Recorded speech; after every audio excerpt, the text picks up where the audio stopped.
नमस्कार दोस्तों, स्वागत है आपका सिविल्स आरा में। आज हम लोग यूपीएससी प्रीलिम्स 2027 के लिए राज्यपाल चैप्टर से संभावित अभ्यास प्रश्नों को देखेंगे। So without wasting any time let's start it. तो क्वेश्चन नंबर फर्स्ट, भारत में राज्यपाल के पद के संदर्भ में निम्नलिखित कथनों पर विचार करना है। स्टेटमेंट नंबर 1, संविधान के अनुसार एक ही व्यक्ति को 2 या 2 से अधिक राज्यों का राज्यपाल नियुक्त नहीं किया जा सकता है। और स्टेटमेंट नंबर 2, राज्यपाल की नियुक्ति राष्ट्रपति द्वारा अपने सिग्नेचर और मुद्रा सहित वारंट द्वारा की जाती है। और स्टेटमेंट नंबर 3, राज्यपाल का कार्यकाल 5 वर्ष निश्चित है और इसे समय से पूर्व घटाया नहीं जा सकता है। तो उपयुक्त कथनों में से कौन सा स्टेटमेंट राइट है? तो ऑप्शन बी इसका राइट है। एक्सप्लेनेशन की बात करें तो स्टेटमेंट 1 गलत क्यों है? 7वें संविधान संशोधन अधिनियम 1956 के तहत एक ही व्यक्ति को 2 या 2 से अधिक राज्यों का राज्यपाल नियुक्त किया जा सकता है, इसलिए स्टेटमेंट 1 गलत है। और ऑप्शन 2 जो है राइट क्यों है? स्टेटमेंट 2, अनुच्छेद 155 के अनुसार राज्यपाल की नियुक्ति राष्ट्रपति अपने सिग्नेचर और मुद्रा सहित वारंट द्वारा करता है। और स्टेटमेंट 3 गलत क्यों है? अनुच्छेद 156(1) के अनुसार राज्यपाल राष्ट्रपति के प्रसाद पर्यंत प्लेजर ऑफ प्रेसिडेंट पद धारण करता है, अतः 5 वर्ष का कार्यकाल निश्चित नहीं है, इसलिए स्टेटमेंट 3 गलत है। क्वेश्चन नंबर 2, राज्य की कार्यपालिका शक्ति के संदर्भ में निम्नलिखित कथनों पर विचार करना है। स्टेटमेंट नंबर 1, राज्य की कार्यपालिका शक्ति राज्यपाल में निहित होती है और इसका उपयोग संविधान के अनुसार स्वयं या अपने अधीनस्थ अधिकारियों द्वारा करता है। और स्टेटमेंट नंबर 2, राज्य सरकार की सभी कार्यपालक कार्यवाहियां औपचारिक रूप से राज्यपाल के नाम से हुई कही जाती हैं। उपयुक्त कथनों में से कौन सा स्टेटमेंट राइट है? तो ऑप्शन सी इसका राइट है, दोनों स्टेटमेंट राइट हैं। इसके एक्सप्लेनेशन की बात करें तो अनुच्छेद 154(a) के तहत राज्य की कार्यपालिका शक्ति राज्यपाल में निहित है। अनुच्छेद 166 के अनुसार राज्य के सभी कार्यकारी कार्य राज्यपाल के नाम पर संचालित होते हैं। क्वेश्चन नंबर 3, राज्यपाल की अध्यादेश जारी करने की शक्ति अनुच्छेद 213 के संबंध में सही कथन चुनिए। स्टेटमेंट 1 है, राज्यपाल अध्यादेश केवल तभी जारी कर सकता है जब विधानमंडल के दोनों सदन सत्र में ना हो। और स्टेटमेंट 2, राज्यपाल का अध्यादेश जारी करना उसकी स्वविवेकाधीन शक्ति है।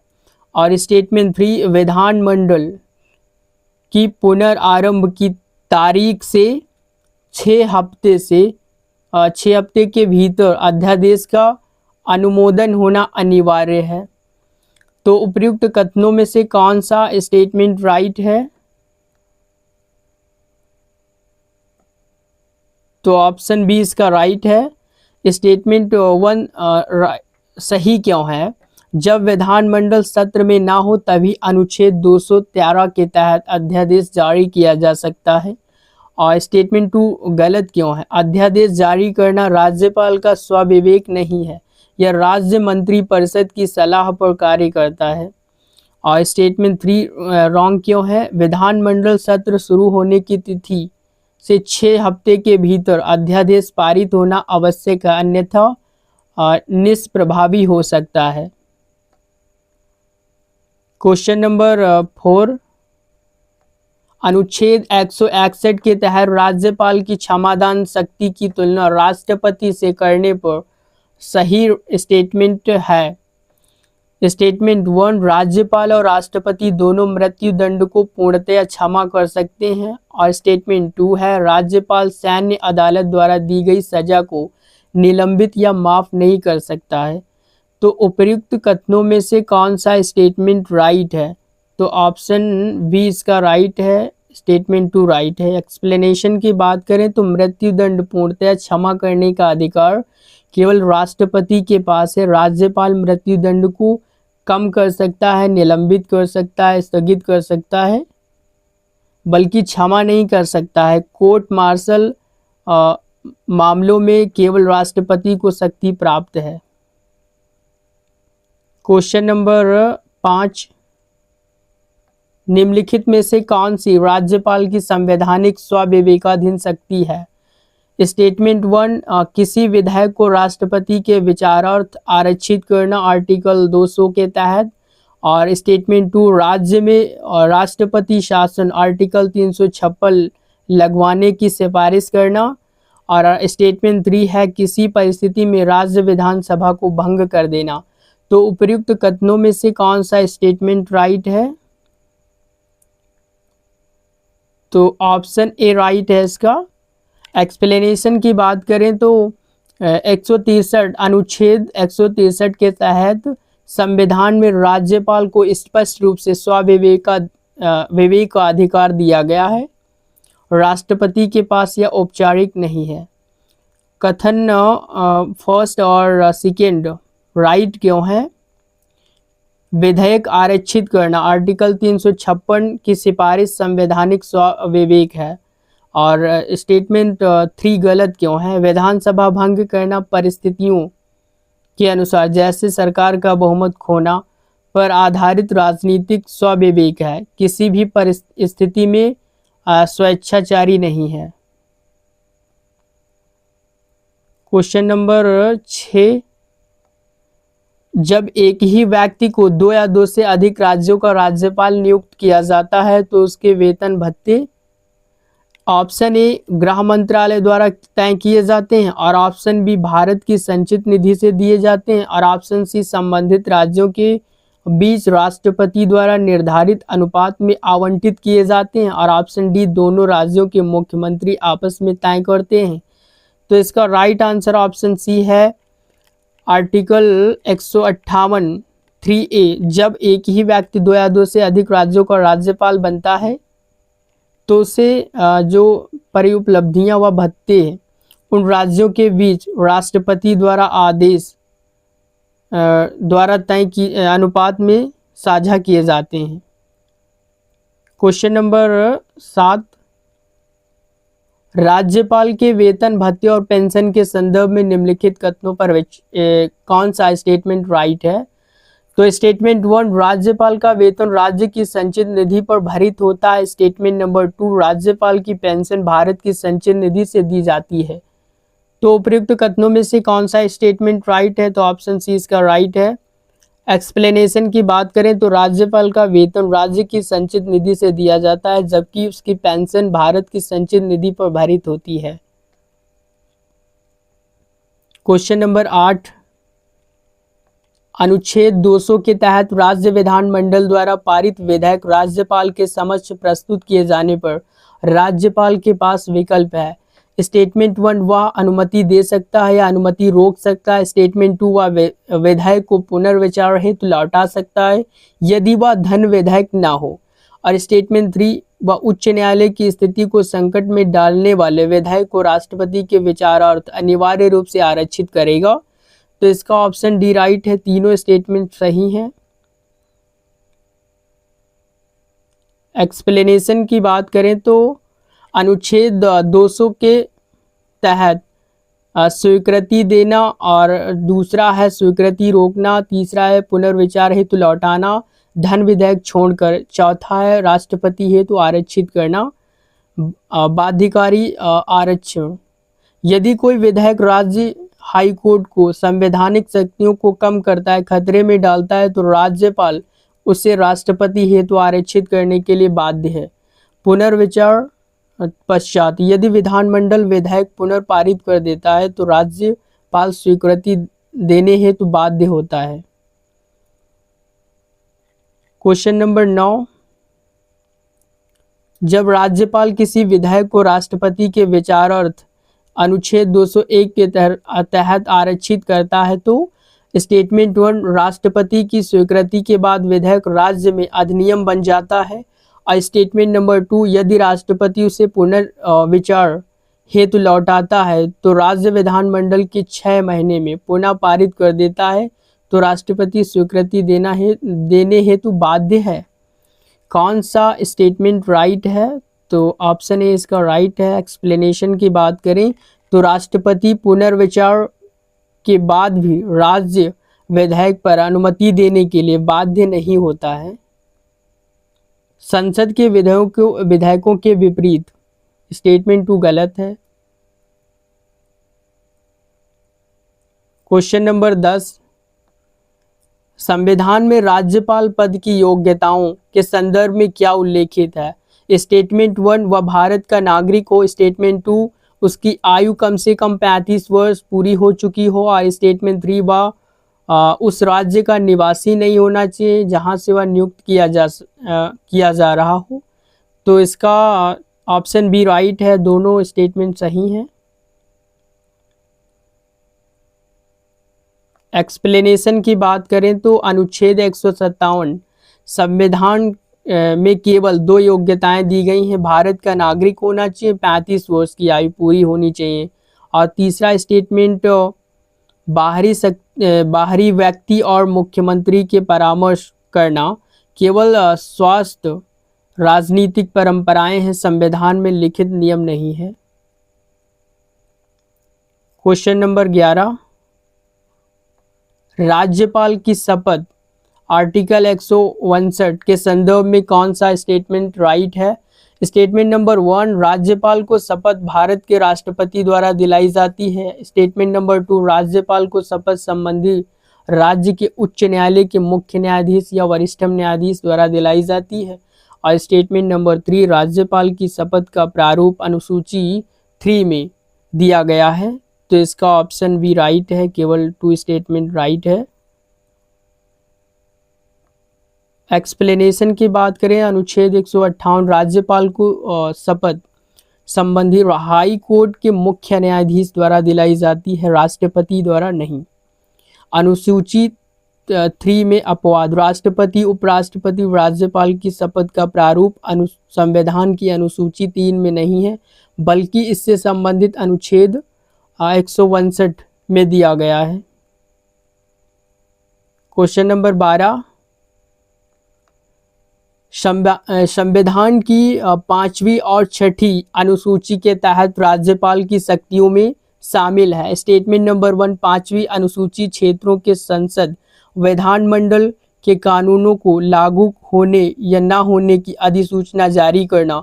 और स्टेटमेंट नंबर 2, 6ठी अनुसूची में स्वायत्त जिला परिषद का गठन व पुनर्गठन करना। तो उपर्युक्त कथनों में से कौन सा स्टेटमेंट राइट है? तो ऑप्शन सी राइट है, दोनों स्टेटमेंट सही हैं इसके।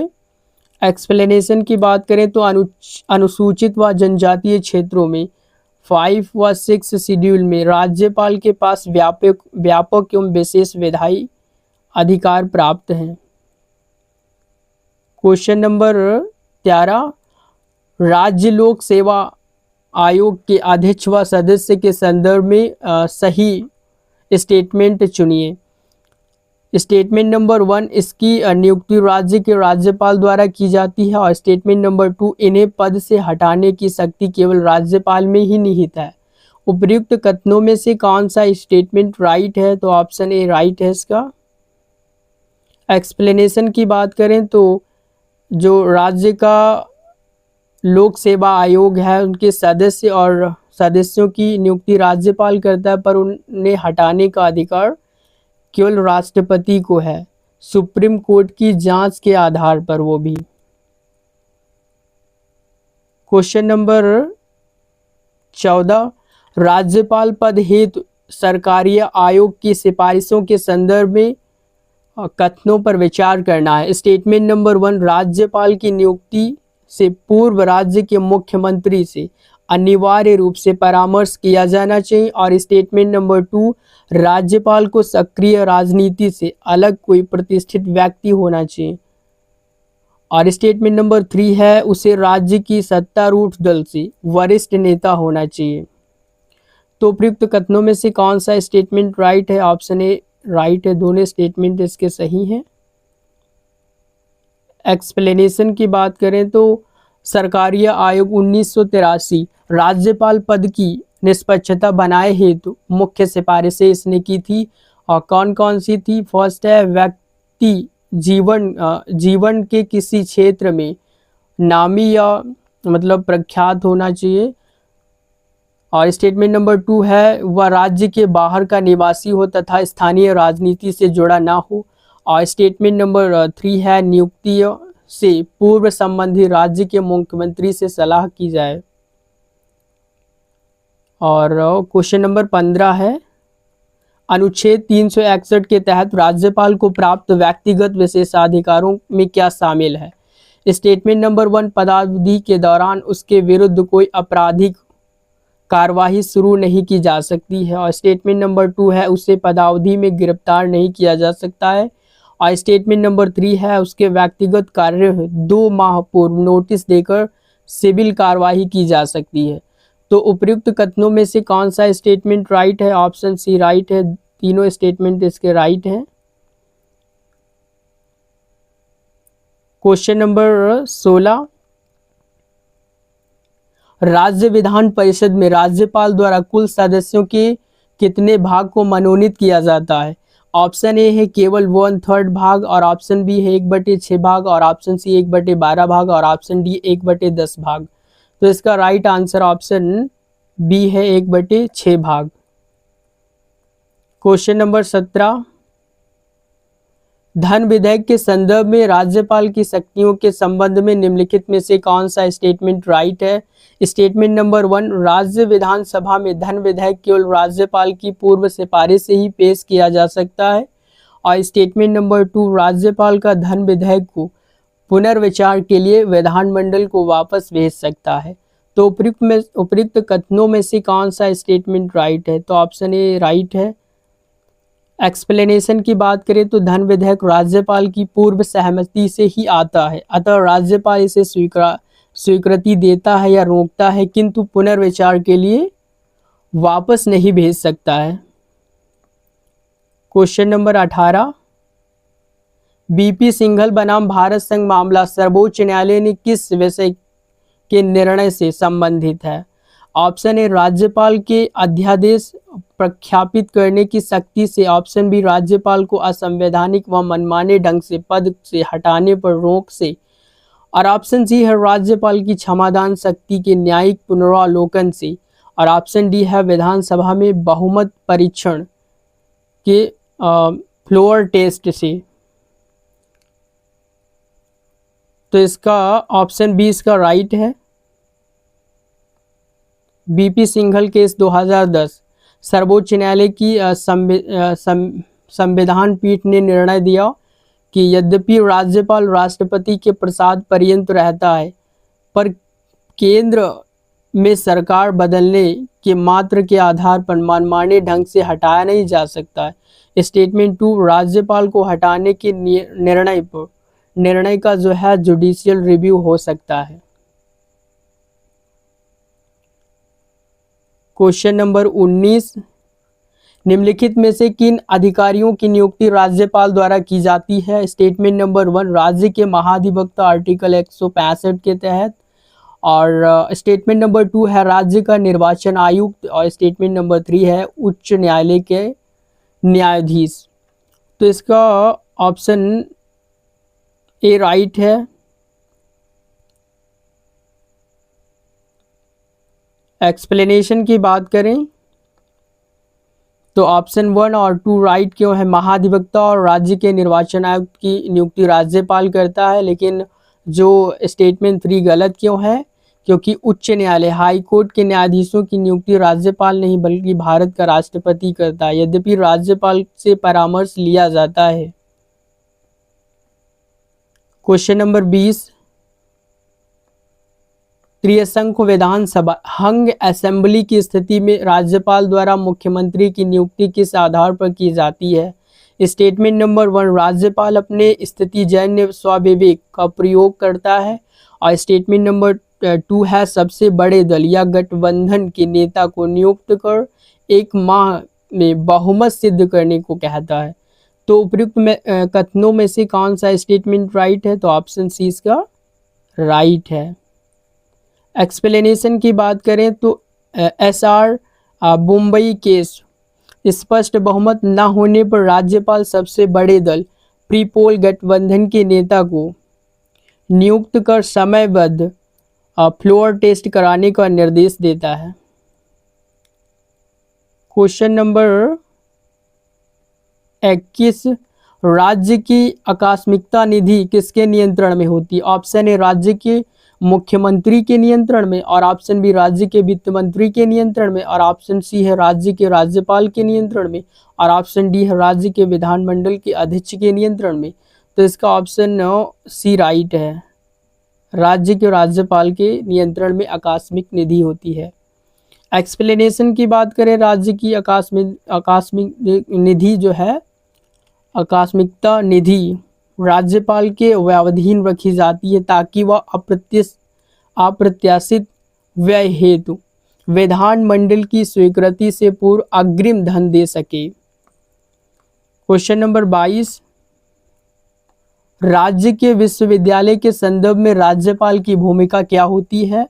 स्टेटमेंट नंबर 1, वह राज्य के विश्वविद्यालय का पदेन कुलपति वाइस चांसलर होता है, और स्टेटमेंट नंबर 2, वह राज्य के विश्वविद्यालय की वाइस चांसलर की नियुक्ति करता है।